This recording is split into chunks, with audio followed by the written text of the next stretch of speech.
Dear student, सो आज हम continue करेंगे स्पेशल टाइप ऑफ क्रोमोसोम्स। और स्पेशल टाइप ऑफ क्रोमोसोम्स को हम जाइंट क्रोमोसोम भी कहते हैं। और ये जो जाइंट क्रोमोसोम है हमारे पास दो तरह के होते हैं, एक तो lampbrush chromosome and other is polytene chromosome. तो दो तरह के जाइंट क्रोमोसोम होते हैं, lampbrush chromosome and polytene chromosome. Clear? अब ये जाइंट क्रोमोसोम क्या नॉर्मल कंडीशन पे मिलते हैं? क्यों मिलते हैं? देखो, ये कुछ स्पेशल टाइप की जो सेल्स होती है उनके अंदर मिलते हैं और हमेशा ये टेम्परेरी स्ट्रक्चर बनाते हैं, परमानेंट नहीं होते हैं। फिर ये बनाते हैं क्यों ऐसा स्ट्रक्चर? ये ट्रांसक्रिप्शन, जब हमारा एक्टिव ट्रांसक्रिप्शन होना है तो एक्टिव ट्रांसक्रिप्शन को करने के लिए कुछ इस तरह के स्ट्रक्चर बनते हैं। सो क्लियर स्टूडेंट, जब हमारा एक्टिव ट्रांसक्रिप्शन होना है, रैपिड प्रोटीन सिंथेसिस होनी है, तो उसके लिए ये टेम्परेरी स्ट्रक्चर बनते हैं। और किस तरह की सेल्स में बनते हैं आइए वो भी देख लेते हैं। So in a few types of cells, unusually, ऐसा यूजुअली नहीं होता है, unusually large and thick exceptional chromosomes बनते हैं, एग्जिस्ट करते हैं, which are not seen in ordinary somatic cell, जो ऑर्डिनरी सोमेटिक सेल्स में नहीं देखने को मिलते। और ये लैम्ब्रश क्रोमोसोम और पॉलीटिन क्रोमोसोम होते हैं। चलिए अब पहला देखते हैं स्टूडेंट, लैम्ब्रश क्रोमोसोम। जो लैम्ब्रश क्रोमोसोम होते हैं ये सबसे पहले इनको ऑब्जर्व किया था फ्लेमिंग ने, first observe by Fleming. Then एक रकर्ट नाम के साइंटिस्ट थे, रकर्ट ने इनको डिस्क्राइब किया 1982 में oocyte ऑफ शार्क, शार्क की oocyte में इनको देखा, ऑब्जर्व किया और फिर इन्होंने डिस्क्राइब किया। इन्होंने देखा कि ये जो लैम्ब्रश क्रोमोसोम है ना, उसका स्ट्रक्चर कुछ इस तरीके से दिखता है, जैसे बॉटल साफ करने वाला ब्रश होता है, बिल्कुल उसी ब्रश की तरह ये जो क्रोमोसोम का स्ट्रक्चर है वो अपीयर होता है। और इसीलिए इसको लैम्ब्रश, यानी लैम्प को साफ करने वाला, बॉटल को साफ करने वाला जो ब्रश है उसी के नाम पे इसका नाम जो है वो रखा गया है। Now these are present in primary oocyte of vertebrate and invertebrate. ये स्टूडेंट प्राइमरी oocyte में मिलते हैं, वर्टिब्रेट्स और इनवर्टिब्रेट्स दोनों, बट मैमल्स के प्राइमरी oocyte में ये नहीं मिलते हैं एक्सेप्ट मैमल। तो इसको याद रखिएगा। अब आपके मन में क्वेश्चन आएगा कि भाई जब वर्टिब्रेट्स इनवर्टिब्रेट्स सब में मिल रहे हैं तो मैमल्स में क्यों नहीं है? इसका कारण ये है स्टूडेंट कि ये जो क्रोमोसोम है जो ट्रांसक्रिप्शन करते हैं, आरएनए प्रोटीन बनाते हैं, वो प्रोटीन यूटिलाइज होती है यॉक के सिंथेसिस में, बेसिकली एम्ब्रियो की डेवलपमेंट में भी होती है, बट इनका जो इंपॉर्टेंट फंक्शन है वो यॉक की सिंथेसिस करना है। तो बेसिकली मैमल्स में जो एग होते हैं वो एलेसिथल होते हैं, उनमें यॉक नहीं होता है, मैमल्स में प्लेसेंटा डेवलप होता है। तो प्रोटीन की रिक्वायरमेंट कहाँ से पूरी होती है? प्लेसेंटा से। इसीलिए मैमल्स की जो oocyte होती है उसमें ये क्रोमोसोम्स नहीं मिलते हैं। So they are mainly present in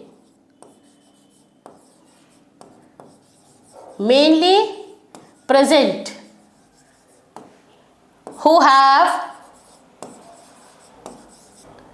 polylecithal eggs, जिनमें पॉलीलेसिथल एग्स मिलते हैं, यानी जिनमें यॉक का कंटेंट ज्यादा होता है, उनमें इस तरह के क्रोमोसोम्स मिलते हैं। क्लियर? सो ओके, पॉलीलेसिथल एग्स कहाँ मिलते हैं? बर्ड्स में मिलते हैं, इंसेक्ट्स में मिलते हैं एंड और भी बहुत सारे एनिमल्स में मिलते हैं। सो जो डिप्लोटीन स्टेज, अभी हमने क्या कहा कि ये कहाँ मिलते हैं स्टूडेंट? वर्टिब्रेट्स और इनवर्टिब्रेट की जो प्रोफेज फर्स्ट की डिप्लोटीन स्टेज है। अगर आपने ह्यूमन रिप्रोडक्शन पढ़ा हो तो जो फीमेल्स है, फीमेल्स में एग की फॉर्मेशन बर्थ से पहले से ही स्टार्ट हो जाती है। हम ह्यूमन के केस के बारे में बात करते हैं स्टूडेंट, तो जो फीमेल मदर के वॉर्म में है, उस फीमेल में फीटल डेवलपमेंट के दौरान ही एग की फॉर्मेशन स्टार्ट हो गई।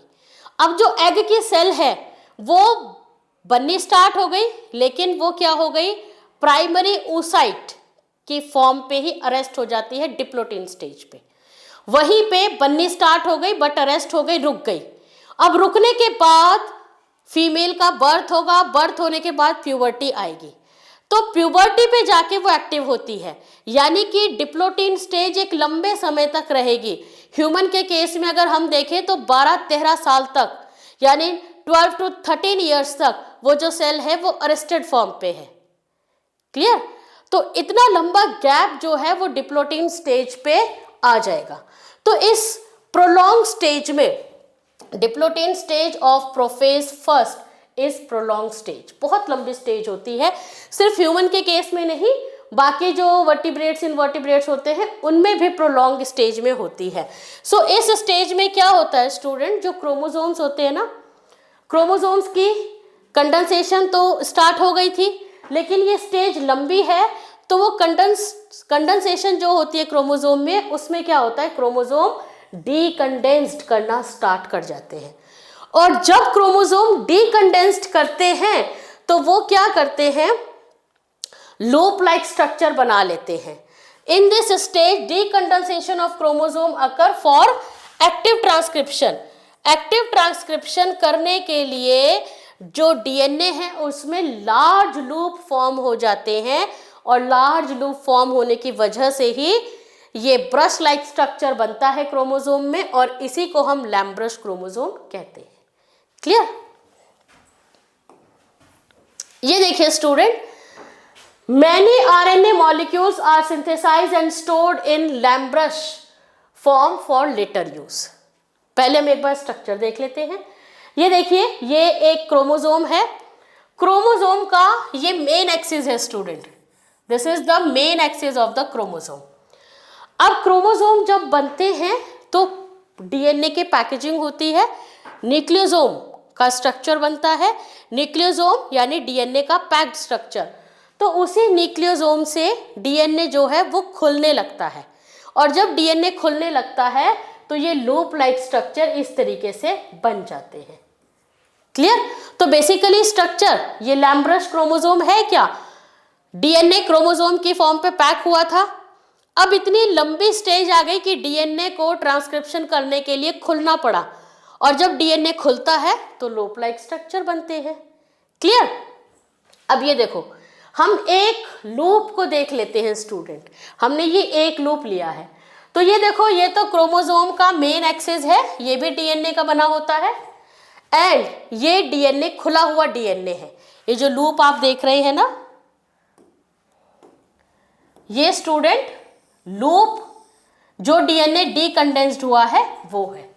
और यहां पे होती है स्टूडेंट क्रोमोमेयर्स। ये क्रोमोमेयर्स पेयरिंग है। क्रोमोमेयर्स क्या होते हैं, जहां पे जीन लोकेटेड होते हैं, तो जीन की लोकेशन के पॉइंट को क्रोमोमेयर्स जो है कहते हैं। अब यहां पे ये जो लूप बने हैं, इन लूप पे एग्जैक्टली जो डीएनए है, ये डीएनए ओपन ही इसलिए हुआ है ताकि ये ट्रांसक्रिप्शन कर सके। अब यहां पे क्या होगा, ट्रांसक्रिप्शन होगा, और ट्रांसक्रिप्शन होने के बाद क्या बनेगा स्टूडेंट, आरएनए। तो यहां पे ट्रांसक्रिप्शन हुआ, और ट्रांसक्रिप्शन होने के बाद बना आरएनए। अब इसी आरएनए से बनती है प्रोटीन्स।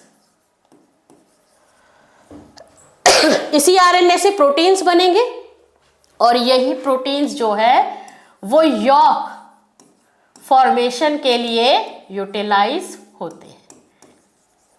क्लियर? तो इसका पर्पस यही है। वैसे तो इसमें पढ़ने के लिए और भी बहुत कुछ है, बट अभी हमारे नेट लेवल पे इतना ही सफिशिएंट है। क्लियर? अब आप ये देख रहे हैं स्टूडेंट, इस लूप के बाहर इस तरह का स्ट्रक्चर आपको देखने को मिलता है। क्लियर? तो ये स्ट्रक्चर होता है राइबोन्यूक्लियोप्रोटीन का। अब राइबोन्यूक्लियोप्रोटीन में क्या होता है student, they have proteins and nascent RNA chain. इनके पास बहुत सारे नेसेंट आरएनए मॉलिक्यूल्स की चेन होती है और ये यही आरएनए होता है, क्लियर, जो ये सिंथेसाइज करेंगे। अब यही आरएनए जो है involved in protein synthesis required for York formation and embryo development. तो यॉर्क के फॉर्मेशन के लिए जो प्रोटीन चाहिए और एम्ब्रियो डेवलपमेंट के लिए जो प्रोटीन चाहिए, उन प्रोटीन की फॉर्मेशन इसी आरएनए से होती है, क्लियर। और एक और चीज स्टूडेंट, ये जो लैम्ब्रस क्रोमोसोम है ये काइजमेटा की फॉर्म पे दिखते हैं। ये एक क्रोमोसोम है और ये दूसरा क्रोमोसोम है। तो जब बेसिकली काइजमेटा की फॉर्मेशन होती है तो काइजमेटा की फॉर्मेशन पे ही ये क्रोमोसोम का स्ट्रक्चर इस तरीके से दिखता है, या हम कह सकते हैं ये स्ट्रक्चर जब दिखता है तो जो क्रोमोसोम है वो काइजमेटा फॉर्म पे होते हैं, यानी सारा पार्ट सेपरेट हो गया, एक सिंगल पॉइंट से होमोलोगस क्रोमोसोम एक दूसरे से अटैच होते हैं, क्लियर। सो ये स्ट्रक्चर लैम्ब्रस क्रोमोसोम का है स्टूडेंट। आई होप आप लोगों को अच्छे से क्लियर हुआ होगा। चलिए नेक्स्ट हम देखते हैं student polytene chromosome. They are also known as salivary gland chromosome. Salivary gland क्यों कहते हैं? क्योंकि ये इंसेक्ट्स के सेलिवरी ग्लैंड में ही मिलते हैं और वहीं पे सबसे पहले ऑब्जर्व हुए थे। सो देखो, they were first observed by E.G. बाल्बियानी। E.G. बाल्बियानी ने इनको सबसे पहले ऑब्जर्व किया 1881 में in the salivary gland of Chironomus larva. Chironomus क्या होता है स्टूडेंट? एक इंसेक्ट होता है। तो चिरोनोमस इंसेक्ट है, उसके लार्वा में सबसे पहले ऑब्जर्व किए और उसकी सेलिवरी ग्लैंड के जो सेल्स है वहां पे ऑब्जर्व किया, clear. These are also mainly these are found in the salivary gland of insect। और कौन से insect? Order Diptera. Diptera order के जो इंसेक्ट होते हैं ना, उनके सेलिवरी ग्लैंड में मिलता है। For example Drosophila, clear. Then in these cells repeated round of DNA replication occur without cell division। इसमें क्या होता है कि एक सेल है स्टूडेंट, अब इस सेल में क्या होगा कि डीएनए रेप्लिकेशन मल्टीपल टाइम हो रहा है, यानी कि ये जो डीएनए है, 1 से 2 फिलामेंट बने, 2 से 4 फिलामेंट बने, 4 से 8 फिलामेंट बन गए। तो डीएनए तो रेप्लिकेट कर रहा है बट सेल डिवाइड नहीं कर रही है। तो इस कंडीशन को हम क्या कहते हैं? एंडोमाइटोसिस। तो ये कंडीशन क्या कहलाती है स्टूडेंट? एंडोमाइटोसिस, जिसमें एक क्रोमोसोम डुप्लीकेशन हो रहा है बट सेल डिवाइड नहीं करती। तो सेल जब डिवाइड नहीं करेगी, डीएनए फिलामेंट कंटिन्यूअसली बढ़ते रहेंगे, तो जो डीएनए फिलामेंट है वो एक दूसरे से जुड़े रहेंगे और जुड़ने के बाद वो बहुत सारे थ्रेड लाइक स्ट्रक्चर बना लेंगे और थ्रेड लाइक स्ट्रक्चर जो है वो बैंड अपीयरेंस देते हैं। तो पॉलीटीन का मतलब ही यही होता है स्टूडेंट। पॉली का मतलब क्या है? मैनी, और टीन का मतलब क्या होता है? Band like appearance, band like, thread like appearance, exactly, clear. So many chromatids are present which are joint together. ये देखिए स्टूडेंट, इस तरीके से डीएनए फिलामेंट क्रोमेटिड्स ही हैं, तो क्रोमेटिड्स एक दूसरे से जुड़े रहते हैं और बहुत सारे एक साथ कंबाइंड फॉर्म पे मिलते हैं। ये देखिए, ये एक क्रोमेटिड है, 1 से 2, 2 से 4, इस तरीके से जो क्रोमेटिड है वो बनते रहते हैं सेल के अंदर और ये एक दूसरे से अटैच्ड होते हैं, क्लियर। मेन एक्सिस है और जहां पे हमारे क्या होते हैं? क्रोमोमेयर्स होते हैं। These are exactly chromomeres. Chromomeres क्या होते हैं? जहां पे जीन की लोकेशन होती है। तो ये जो बीड्स लाइक स्ट्रक्चर आप देख रहे हैं स्टूडेंट, ये क्रोमोमेयर्स है। अब इस तरह के जो क्रोमोसोम्स हैं वो इंसेक्ट में मिलते हैं, इंसेक्ट के सेलिवरी ग्लैंड में। इन क्रोमोसोम का पर्पस क्या होता है इसको आप अच्छे से समझिए। जब इंसेक्ट एग से बाहर आएगा तो उसको हम क्या कहेंगे, लार्वा। लार्वा कन्वर्ट होता है प्यूपा में और प्यूपा कन्वर्ट होता है एडल्ट में। तो एग से एडल्ट बनने की स्टेज को हम क्या कहते हैं, we called it metamorphosis. Exactly metamorphosis हम कह देते हैं लार्वा से एडल्ट बनना। जो लार्वा से एडल्ट बन रहा है उसको हमने क्या कहा, मेटामॉर्फोसिस। सो स्टूडेंट, ये जो डीएनए या जो क्रोमोसोम का स्ट्रक्चर बना है, अब ये मेटामॉर्फोसिस में जितनी भी प्रोटीन की रिक्वायरमेंट होती है, क्योंकि हम इंसेक्ट की बात कर रहे हैं स्टूडेंट, तो इंसेक्ट में क्या होती है, मॉल्टिंग। मॉल्टिंग यानी कि एक्सोस्केलेटन बनेगा, फिर रिमूव होगा, फिर बनेगा, फिर रिमूव होगा। और एक्सोस्केलेटन प्रोटीनेशियस पार्ट होता है, तो उसमें बहुत सारी प्रोटीन की रिक्वायरमेंट होती है। और इसी प्रोटीन की रिक्वायरमेंट को पूरी करने के लिए पॉलीटिन क्रोमोसोम टेम्परेरी टाइम के लिए इनके सैलिवरी ग्लैंड में बनते हैं। क्लियर? अब ये देखो, ये वापस आते हैं क्रोमोसोम के स्ट्रक्चर पे, ये क्रोमोमेयर्स। क्लियर? थोड़ा सा इसको जूम करके देखेंगे तो क्रोमोमेयर्स हमें इस तरह के दिखते हैं। अब ये क्या है, इस स्ट्रक्चर को हमने क्या कहा, पफ, और इसी को हम कह देते हैं बाल्बियानी रिंग। क्लियर? अब स्टूडेंट, मैंने तो ये सब एक साथ दिखाए हैं, बट ऐसा नहीं होता है।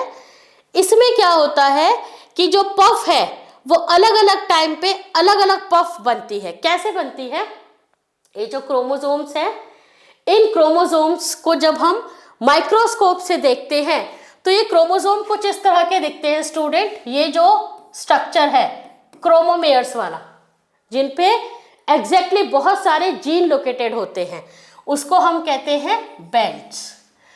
और बैंड, इसको हमने कहा B1, ये एक band, this is B2, next band B3, next B4, these are bands. So bands पे क्या होता है, बहुत सारे जीन लोकेटेड होते हैं।